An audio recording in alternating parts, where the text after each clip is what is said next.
You don't know me. No?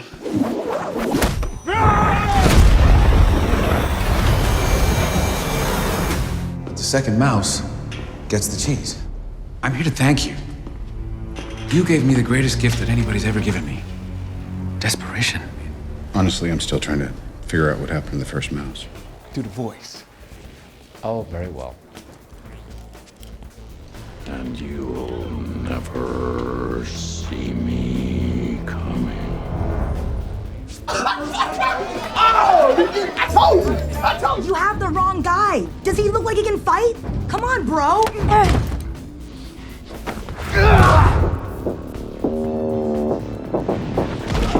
Gonna drive my long steel missile down on your love channel. Deep, deep, you'll beg for more. Raising hell and serpent score. Feel me, feel me. Now, what does that mean to you? To me, it means nothing but a sexual act. Then who's causing this? Well, you are. How? This Organized Chaos podcast is brought to you by JEMS Art Studio. JEMS Art Studio is an online store that allows access to prints that you can use for most anything, obviously as just a picture, or as a wallpaper, or as a bookmark, or anything you can think of. You can find JEMS Art Studio at etsy.com/shop/JEMS Art Studio. This podcast is also brought to you by listeners like you. Thank you.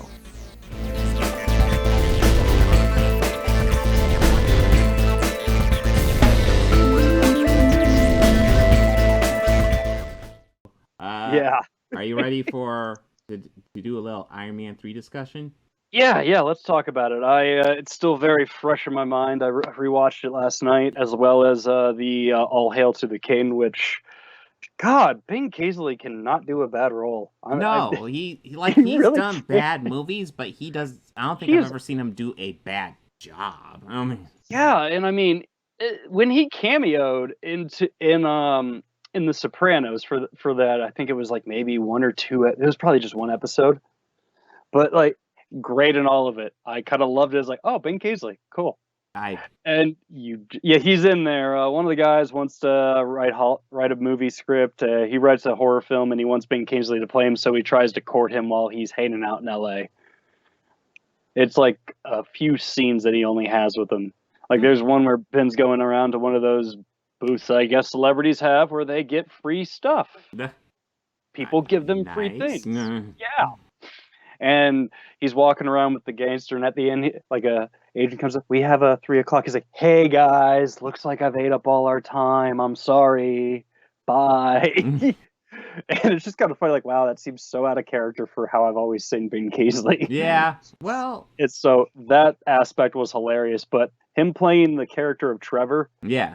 I see that, and watching it really made me think of his role on The Sopranos, because it's like, wow, he's really just playing like an arrogant actor who he was portraying there. Yeah, well, kind of fucking beautiful. You get both like sides of Ben Kingsley in this movie, honestly. Yeah, you get his like Oscar-winning villainous side. Yes.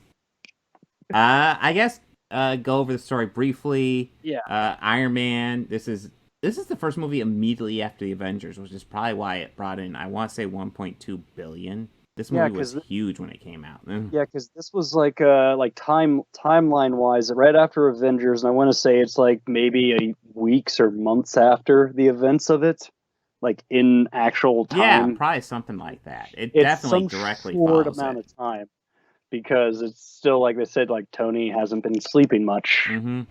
Yeah, he's been going through panic attacks. I even got a clip here. Yeah, I kind of forgot about this scene, so I was like, yeah, it's kind of.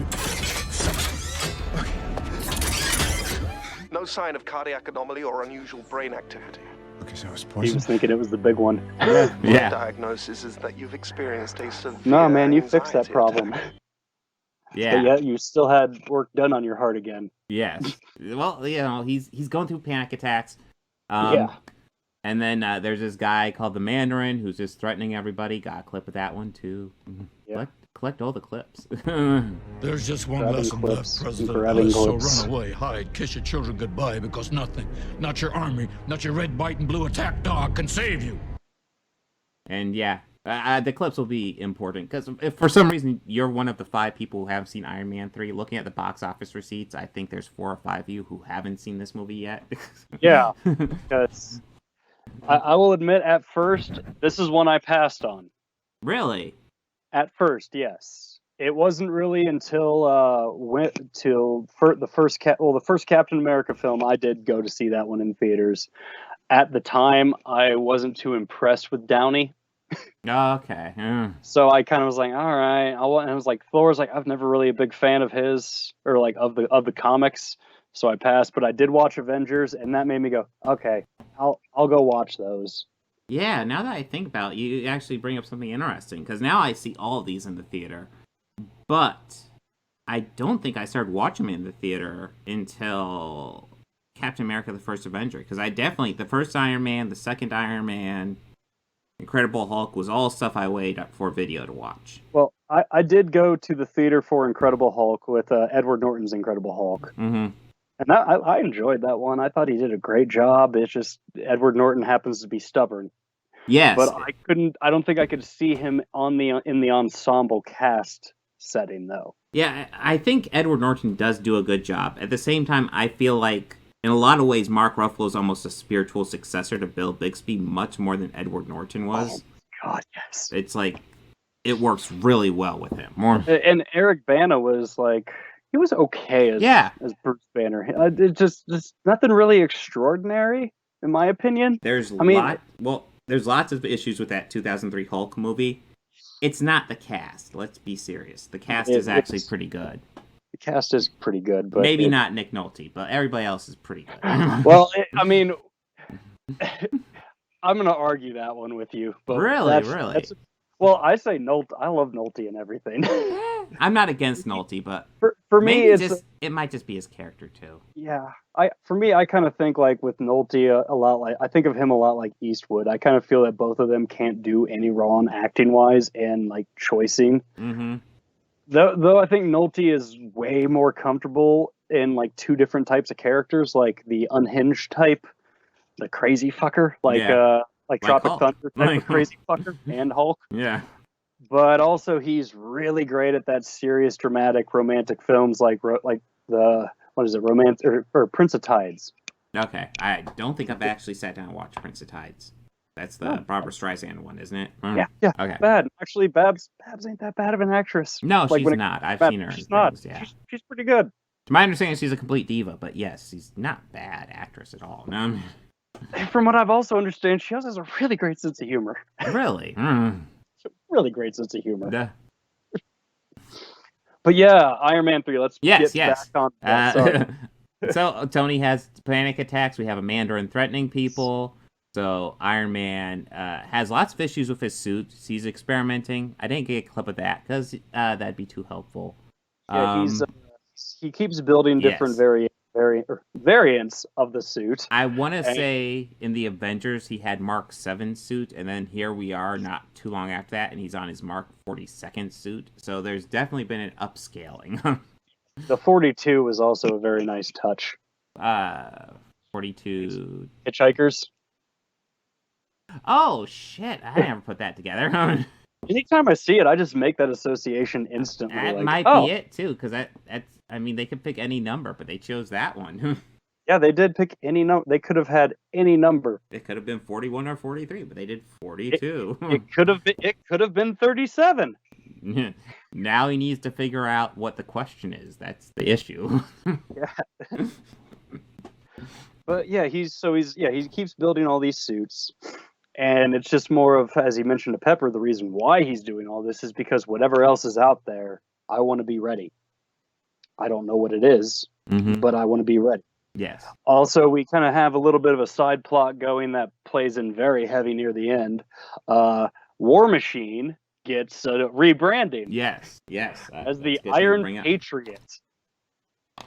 Which actually, when this was happening in the film, I did kind of pull up my phone as I was watching it, kind of Google really quick, has Captain America came out yet? No. Okay, why the hell are they painting him like that when Captain America's around? Yeah, that's a good question.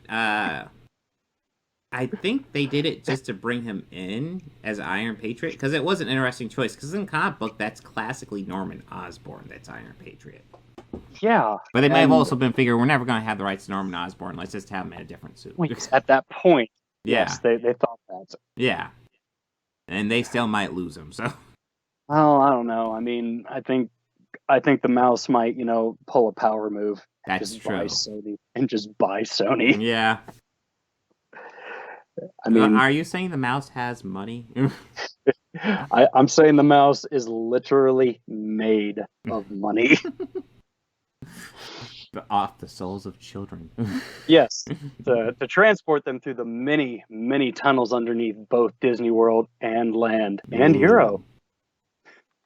But that sounds like a video for another time. Disney World conspiracy theories. But yeah, anyways, Happy is injured in a Mandarin attack. Yeah, and Happy also, he was injured because he was promoted to head of security, and he was taking his job very seriously. Very, very seriously, because Happy's weird like that. Happy's happy. Yeah, he's gonna do happy things. Early in the film, we had a scene cut away from what was it, 1999? Yes, where Tony was out in Berlin at a conference, and he had an encounter with head of AIM. Aldrich Killian. Thank you, Aldrich Killian, who kind of forced his way into the elevator, stumbly, and tried to have a meeting with Tony. Tony was like, "Yeah, this is interesting. You know what? We'll go meet up in the roof. Give me a few minutes." Mm-hmm. And he just ends up ditching him because he's Tony Stark. And really, he found something more fascinating. Like, oh, this has my attention now. Yeah. A girl with boobs. A girl with boobs who is super sciencey, and Tony's like, he's not that picky.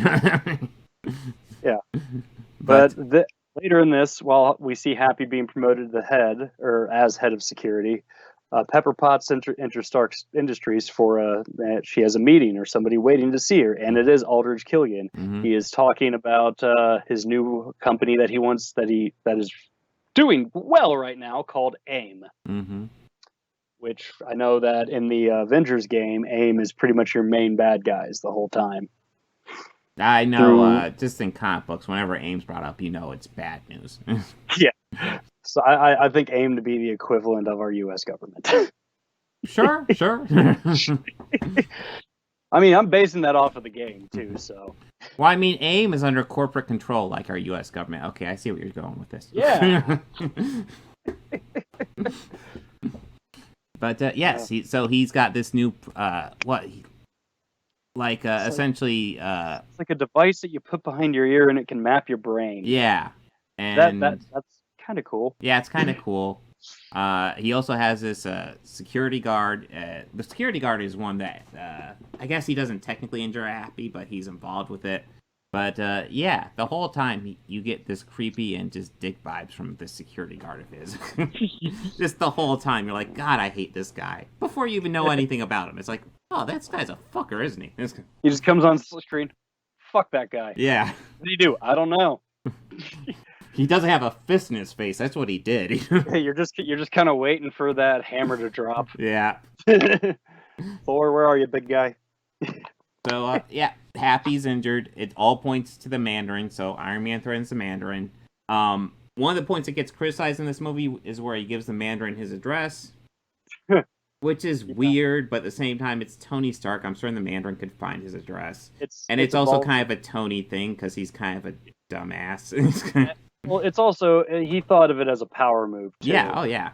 But I'm happy you brought this up, because something that I was thinking while I was watching this, it's like, okay, they just worked for a pretty big project with S.H.I.E.L.D.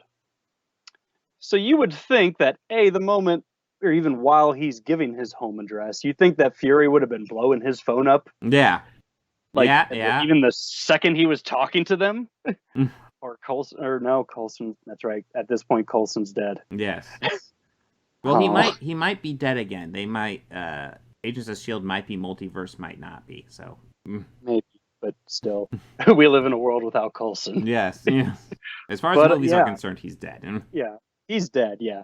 But I just thought, okay, if they would have had, I think he would have had S.H.I.E.L.D. agents, like, all over him. Yeah, I also probably. think Cap would have been like, he would have gotten back to the house and Cap would have been on his front porch like, you realize how stupid that is? Yeah. And just like, I'm here to help you. Yeah, Like- but we can't have too many crossovers before the next Avengers movie. You can't be doing True. that.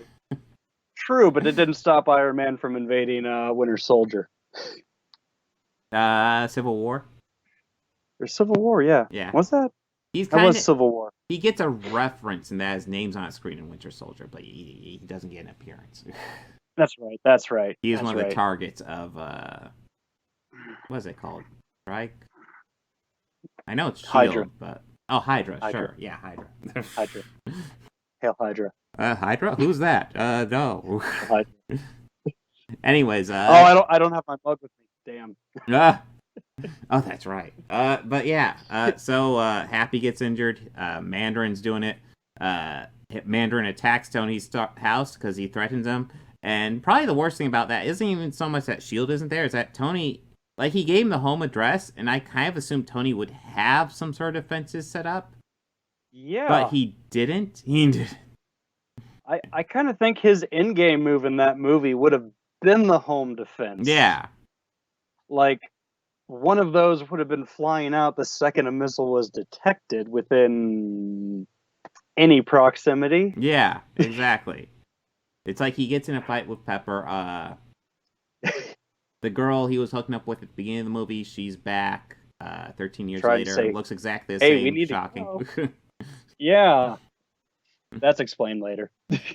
But, yeah, and then the house gets attacked. It gets blown up. He gives a suit to Pepper for a moment, so you get kind of like ooh, is that rescue moment? Tease. It was the tease for rescue. Yes. And then, yeah, and then he essentially almost gets buried by the house. He gets the suit, and then the suit... And he almost drowns. Yes, and then the suit goes on autopilot and takes him to where the evidence led him to factory explosions. Mandarin explosions were. Yeah. And that takes him to that small town where he meets the kid. I kind of love the stuff with the kid. Yeah, I actually really enjoyed that stuff too. Because it's so easy in these movies just to have the cute kid as the sidekick. And it really doesn't go for that angle at all. No, they present the kid as Tony's intellectual equal right off of the bat. And it's like, oh, okay, cool. Even Tony's impressed with this kid. Like, yes. All right. But, you know, he's in the town for a little bit. He gets some evidence on the Mandarin. Probably the best moment with the kid is Tony's leaving after a big old fight with the AIM people. Yeah, the AIM people. Yeah. Who are like these fire people. By the way, the fire people thing was kind of a theme in 2013 MCU. Iron Man 3 has a whole bunch of them, but there's this big Thor 2 villain that has it too. I don't remember much about Dark World. Yeah, there's a reason for that. Yes, there is. No, Iron Man 3 is way more memorable than Dark World. Not even close. Yeah, definitely. But he gets in the fight with the fire people, and then the kid there's this great moment with the kid where, what is it? Tony's about ready to drive away. The kid's like, I'm lonely.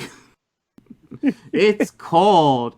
And Tony's like, oh, that's so... I don't remember what he says, but it's this great exchange. You've seen Iron Man 3. You know this exchange. It's wonderful. It's the obvious setup for Tony to take the kid with him, and the movie doesn't go for it, because it's a Shane Black movie. And... Yeah. Yeah. Yeah, he completely, like, whatever expectations you have, Shane Black says, yep, well, no, fuck that. Yeah, we're not fucking doing that shit. Too easy. And then, so we have Tony without a suit. He's going to a Mandarin faculty that he figured out from the evidence in town. You've seen Iron Man 3. Yes, he pretty much figures out Aldrich Killian is behind all of it, so he goes for a big confrontation, but I believe he gets somehow apprehended in the midst of a half kick-ass fight.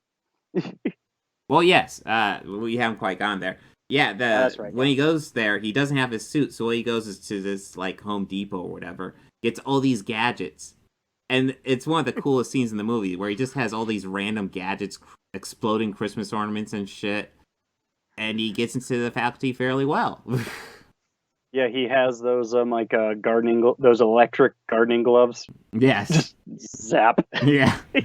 And that is when he sneaks in and he discovers the real Mandarin, and I do have a quick clip of that one. I wouldn't go in there for 20 minutes. Now, which one of you is Vanessa? That's me. Oh, There's a guy here. Nessie. Yes, they're talking about, hey, there's a guy here. He is one of the great moments early on is he's like, I was on drugs, that's why I agreed to do the Mandarin role. And Tony's like, wait, so they promised to get you off the drugs? And he's like, no, they promised me more. Yeah, that I kind of lost it, and that's where I was like, man, Ben Kingsley can do no wrong. Yeah. I didn't get a clip of it, but I also love the bit where he's like, before you do anything with me, there's some people I'd like to roll on immediately.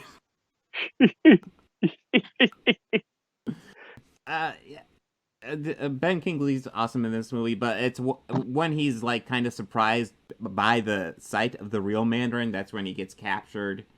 And yeah, he's held there for a little bit, and that's when the girl, I think before then is when Pepper's kidnapped by Aldrich Killian, and it turns out the girl from the beginning of the movie that found them later is working with him, and it's while they're talking to Tony that Aldrich Killian kills her, and kind of an interesting scene. I probably shouldn't have clipped this one, because it's interesting, because it's like almost like a gun kind of appears in his hand. I'm sure it's not literal, but just how it's cut is weird. It's like, she would have seen a gun in his hand, but because it's off screen, you don't. The audience, it looks good for the audience, but it's like one of those things where it's like, if you were actually in her position, you'd know shit's coming down. Yeah. I think it's like that whole suspension of disbelief. Yes, thing. it is very much one of those. It's like you cannot think about that scene too much. But yeah, so Iron Man's kidnapped. Yeah, he ends up getting out when the suit gets charged and has to fly over to him. That's actually a really good scene. He actually asks one of the guards, how long? What's the distance between here? And the guard actually tells him, he's like, that's one of those things I'm good at. Because Shane Black loves his quirky characters. Oh yeah, quirky. But yeah, so he gets his suit. He breaks out. War Machine or Iron Patriot shows up. Iron Patriot gets exposed to the Mandarin, and they're both just like, what the fuck is this shit? Yeah. Yeah, just Don Cheadle's just, no, this is, no. Yeah, this is the Mandarin? What the fuck am I doing? This? Yeah, so I think he ends up, the Mandarin, the actual Mandarin, ends up getting Rhodes out of his suit once he gets captured and subdued by the real. No, I'm jumping ahead, aren't I? I think so, yeah.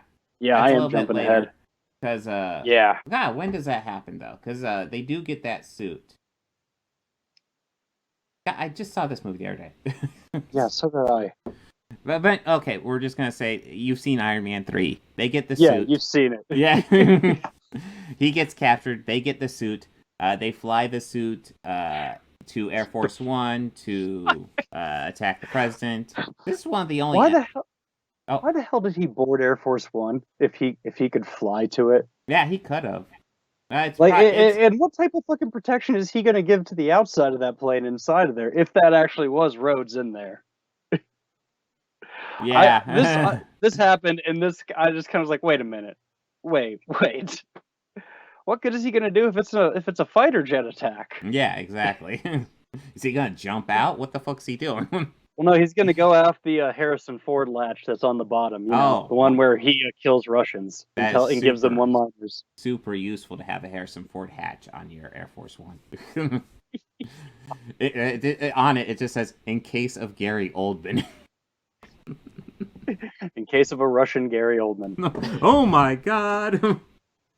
It's Russian Gary Oldman! Oh, shit! Gary Oldman, there's nothing he can't do. Yeah, I don't think. Nah. But yeah, on the Air Force One attack, it's worth noting that is when the one just creepy guy that you just hate instantly, that's when he finally dies. And Yeah, and good. beautifully. It's good. It's good. Iron Man gives him like an ion blast from the centerpiece. Yeah. It was like, come back from that, you son of a bitch. Yeah, well, that's the thing. They keep on coming back from this shit, but that's one hell of a blow. Yeah, well, you even see that guy earlier when Happy got hurt. He's walking away, and there's a part of his body missing, and it just forms right back. Yes, yes. You see, like, he's missing toes and stuff, and it just reforms back and shit. And he's just as fine. Yeah, like, so these guys are unstoppable. Yeah, except if you blast them through the heart, now we know. Directly with an ion blast to the chest. If you disintegrate their heart, that will do the trick.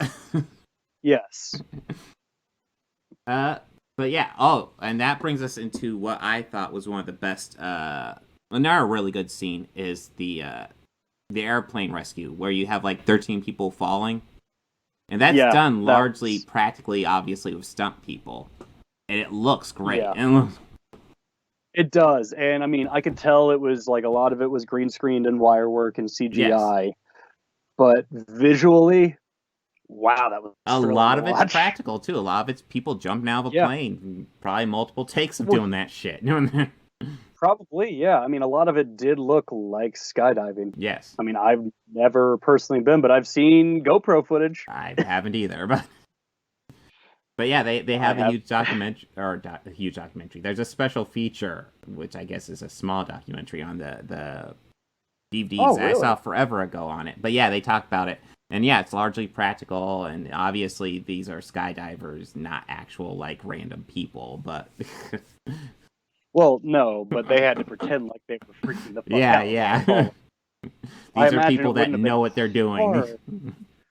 Yeah. No, these are random people. They just kicked them off a plane for shits and giggles to get Hey, you want to be in a movie? Out you go. Here, just stand here. Act natural. Oh, shit. It'll be easy, trust me. Should we have given them this parachute? Nah, we're rolling. We're fine. We're rolling, man. The fuel's too much. The fuel's too expensive. We got to keep the film rolling. But yeah, Tony saves him, and his suit gets busted up again. Yeah. And then essentially they go to the main Mandarin place after finding out the vice president's involved with this, and save Pepper, beat up Ultra Killian, superhero stuff. We do get the house party thing. Yeah, the house party scene. That also is when... yes. Yeah. Well, that's the weird thing about that scene, because it's obviously set for the end of the movie, and it's really cool to see all these suits pop up and almost like its own, like, Iron Man team. Yeah. Or the Iron Fleet, really. Yeah. Well, it's called the Iron Legion, I think, in Age I of think it is Ultron. called that. Yeah. I don't think they called it here. But they just called it the house party protocol. Yeah. But also seems like, wow, maybe you should have had this for when you were handing out your address to the Mandarin. Just kind of throw that out there. Where the fuck was that protocol? Why isn't that just the go-to protocol? Yeah. Why don't you have that thing that Bruce Wayne has over the Batmobile in Batman Returns, where that like shell kind of covers the whole, like. That'd be good for your house. I mean, you're Tony Stark. I'm sure you could engineer or fucking afford it. Yes. What you think? Well, I mean, that's like kind of a classic debate. Who's richer, Tony Stark or Bruce Wayne? Yes, the wealth of fictional characters. Yes. Easy. I know the answer. Black Panther. Clancy Montgomery Burns. Actually, no. Is that his first name? Clancy or no? That's Chief Wiggum. Or C. Montgomery Burns. What is his full name? Oh, no. We are going to find out Mr. Burns' full name. Yeah. Crawford. Charles. Charles Montgomery Burns. Okay. Charles Montgomery Plangenet Skalmagruber Burns. That's a hell of a fucking name right there. That's a Simpsons name. fucking macerating. I'm looking at that going, really? You don't want to add a couple more names to that? I mean, fuck it. That guy just has the direct link to my funny bone. Yeah. Well, you know what? The first 10 seasons of Simpsons are brilliant, and then after that, I'm done. Yeah, there's some hit or misses throughout. You don't get much better than season 8. I don't know the exact seasons, but I just know. I know that that's the last year Conan. I just know that that's the last year Conan wrote for him. No? But yeah, Iron Man. Final thoughts on Iron Man 3. I personally would like to see Shane Black return to the MCU. I know lots of people really dislike this one simply for the Mandarin twist. And yes, this isn't really a Mandarin. This is totally just them fudging up the Mandarin for a story. But I enjoyed the story. Yeah, I really felt it was like the perfect bookend to this trilogy of Iron Man films. Yeah. Like they all kind of had one underlining theme, and it was just more about and I felt it was about growing as a human. Mm-hmm. And if you look at the character of Tony Stark, like, his parents died when he was young. I mean, not like, child young, but still younger. Mm-hmm. Like, I'd say, like, what is it, like early college years, middle college years? I don't know, like early 20s, I'd say. Early 20s. I don't know how old he was supposed to be, because it was early 90s, but I think the character is younger than Robert Downey Jr., so I'm not exactly sure what age they're going for. But yeah, and I mean, like, the first one, like, acceptance and change. Yes. Just change and growth. I would say the second film is definitely more or less about learning your lessons from or learning mistakes of the father, sins of the father, but legacy stuff going on there. Yeah, legacy. There was a lot of legacy in that one, and this third one is just being prepared to be the best you can, and moving forward, letting go of your past. Well, I personally, I really like the whole Shane Black tone to this movie. I think it's great they kind of let Shane Black make a Shane Black movie and still put it in the MCU. Because it's very much a movie of his. Yeah. And I kind of love that. In fact, we'll get to this later. But I really feel like the MCU needs more directors to kind of just take the reins and kind of put like their spirit into the movies, because I feel like too much of this is getting way too, and lots of people complain about this, and it's not really getting to me until recently. Too much of this just feels like color by numbers movies. Yeah, I'll say definitely I felt that way about the first Avengers film. That one really kind of felt like a paint by numbers a little bit, like the first half of all, and up until they're all together. I don't know. I would probably defend that one a little bit, but that's only because that was like the first one. So I almost feel that one needs to be paint by numbers. But yeah, you're not wrong. Yeah, and I mean, and I agree, and I completely agree with you there. It's the first one, and it's setting all of them up. Yeah, but just I really feel it more in that battle scene. That's like between Cap and Iron Man versus Thor for all over Loki. Yeah. Well, I'd say the biggest issue I have with that movie is something I've never even really touched on in my videos for some reason, is when they defeat the aliens, and then the aliens just kind of collapse, and they don't deal with any aftermath. It's just like, oh, they're gone now. It's like, dude, you could have had some fun with that storyline of just like random aliens running around New York. Yeah, like not all of them died. Some of them and still some of them are captured. Maybe even some of them are hiding out. You don't know. You could do some stuff with that. Especially with Agents of S.H.I.E.L.D. coming around the corner. Yeah. But overall, final thoughts on Iron Man 3? This is good. This isn't really a Mandarin, obviously. But it's good. I enjoy it a great deal. I want more Shane Black. Yeah, I enjoyed it. I felt that, like I said, a very good bookend to the film and that series. Shane Black has a great style, and he rarely misses. So, yeah. Yeah, more Shane Black. Kind of add on what you said about it was just the fact that this does a great job of ending the Iron Man trilogy while still leaving the character available to be used later. Probably the best way it could have done that, because it's a tricky thing to do that. I mean, you could say like they could have done that at the end of the third Thor film, but the third Thor film sets up Infinity War. Yes. So, I mean, at the end of it, minus post-credit screen, yeah, absolutely. It sets up Thor for whatever he's going to do next. Plus, I really felt like Taika Waititi had more plans for that, which obviously we're seeing, we're going to see. And I am so excited for that. I can't wait for our first look at Love and Thunder. Yes. Well, that's coming out excited.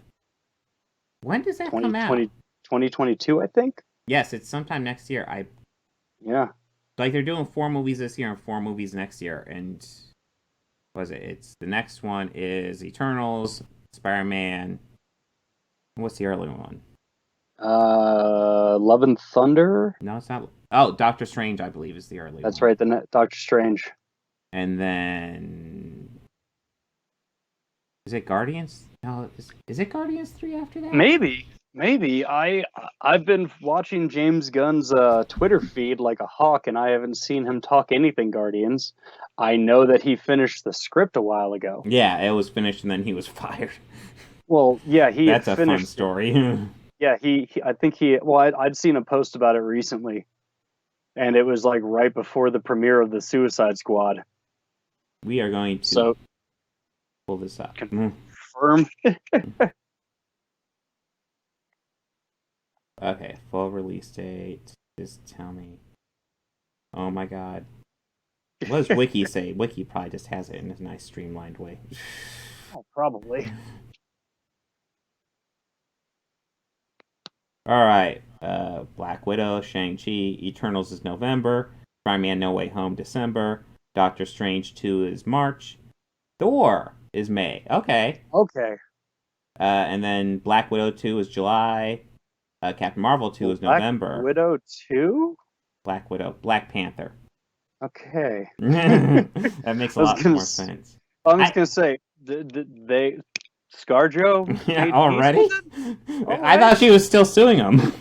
Yeah, I thought she was, like, suing the ever-living shit out of them. And by the way, I'm totally on her side, if anybody's wondering. Yeah, they did her dirty. They did her wrong. That ain't right. I don't know if have we discussed that on the podcast? I don't think we have. Yeah, we can bring that up real quickly. Essentially, she's suing them because they made it available for streaming, and part of her contract was that it would be only released in theaters, and she gets part of the sales. Yeah, she had a certain percentage of it, and though the time that they released it, not a lot of theaters were even fucking open. Mm-hmm. So it's kind of like, all right, either they renegotiate the contract for that part of it, or they still give her that percentage of revenue. And she probably just waited because she was waiting to see if Disney would give her an offer, because there actually is a precedent for this. Because when WB and HBO did the same day release, they renegotiated with all the actors that had that in their contract. So they would get a percentage of the subscriptions when it's downloaded. Mm-hmm. And with Black Widow, Disney just fucking ignored her. So, fuck that shit. Yeah, that ain't cool. No. and besides, you don't do that to ScarJo. Yeah. You don't. I've been in love with that woman since Lost in Translation. You don't fucking do that to her. Yeah. That opening scene had a little something to do with it, too. She has a nice tushy. Okay, yeah. I was like, well, what are you talking about? Okay. And I just it's been a long time since I've seen that, but yes. I know. That also has Mark Ruffalo in it. Does it? God, it's been a while since I've seen that. Yeah, I think he plays like ScarJo's boyfriend in that one. Really? Hey. It's Hulk and ScarJo. And Bill Murray. Well, Bill Murray now needs to be in the MCU. Maybe he can be an Eternal. The Watcher. Yeah, he could be the Watcher. Nice. Yeah. He's Fuck Jeffrey yes. Wright's brother. He's I am so about this.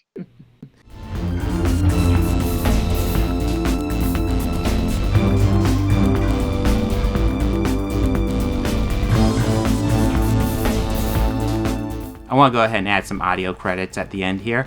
The theme music you're hearing at the beginning and end of this podcast was written and performed by George Johnson, a very good friend of mine.